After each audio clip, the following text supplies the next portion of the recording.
എന്നെ പറഞ്ഞിരുന്നു ഇപ്പം പെട്ടെന്ന് ഉപ്പ് പോലെ വരാൻ തുടങ്ങുന്നത്. അപ്പൊ ആ ഉപ്പ്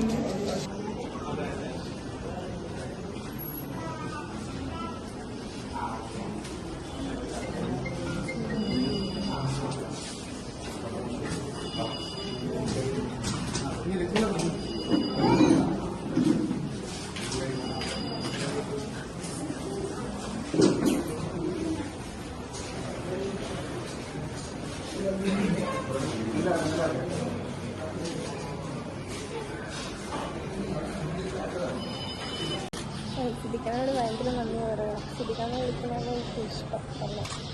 ഭയങ്കര നന്ദിയുണ്ട്. കാരണം എൻ്റെ കൂടെ ഒരു ബ്രദറിനെ പോലെ തന്നെ ഭയങ്കര സപ്പോർട്ട് ചെയ്തിട്ടാണ് വന്നത്. എൻ്റെ ഒപ്പം തന്നെ ഉണ്ടായിരുന്നു. ഒന്നിനും ഒരു കുറവും വരുത്താണ്ട് നന്നായിട്ട് നോക്കിയിട്ടുണ്ട്. ഈപ്പൻ ക്യാപ്ഷൻ അമ്മ അനിയത്തി എല്ലാം ഇതേപോലെ ഒക്കെ സിദ്ദിഖാനായിട്ട് സംസാരിച്ചിട്ട് എല്ലാ കാര്യങ്ങളും പറയാം. സന്തോഷം.